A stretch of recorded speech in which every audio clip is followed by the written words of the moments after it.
Right, okay, so welcome back to the GS750 Caprice build series. As you can see from the title, this week I'm going to be working on the Regulator Rectifier on the bike. So, one of these. So this is a brand new unit I've bought from eBay. Relatively cheap. Well, it was £20, so yeah, it was pretty cheap. You could argue that,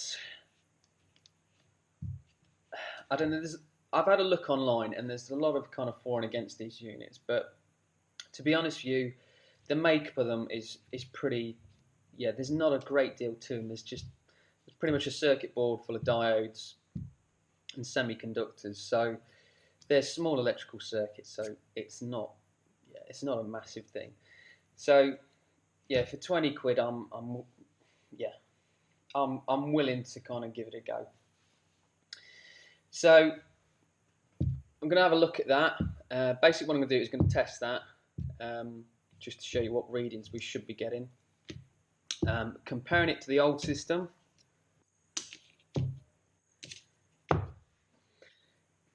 So the basic makeup, we've just got our rectifier and regulator. So in an older bike, older systems, these two were all separate. Now they've just combined it into one unit like what we have here. Some drink.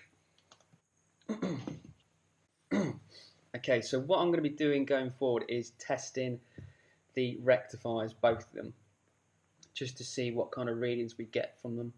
I won't be able to test the regulators on these units because the bike has to be running, so we can get that out of the way. So I'll move these two out of the way as well. So what I have here is an electrical diagram of the charging system on the GS. So what I've got here is our stator and rotor and our rectifier and regulator. The way I've drawn it, these systems are just split up, but they do connect. So this system is a three-phase, so you've got 3 wires. So the job of the stator, or the rotor, generator should we call it, so this creates the AC current. Unfortunately the bike runs on DC, so that's the job of the regulator rectifier to convert that. Now for the GS, it only utilised 2-phase during the daytime.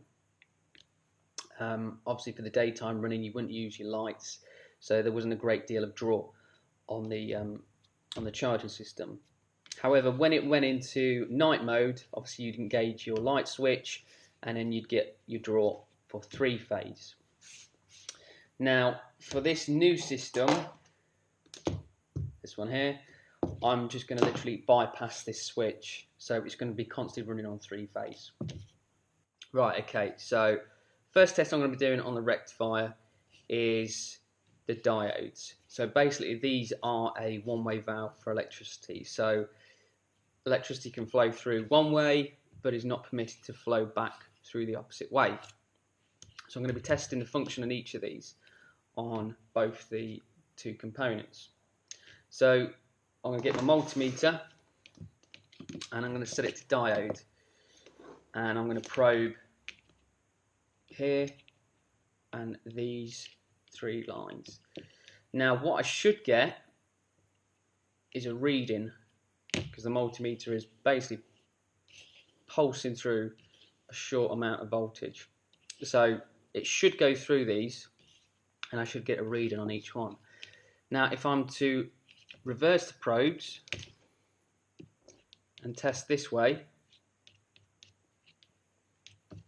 the voltage will be sent through and just won't be able to go through these valves. So I shouldn't get any reading on the multimeter at all. So that's the first one we're going to do.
Right, so moving on to the generator or stator.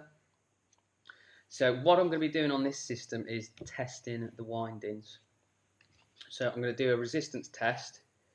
So basically I'm going to probe down each of these lines. And I should get a resistance reading back. So it's basically going to look like this. I'm going to probe here, here, and then there.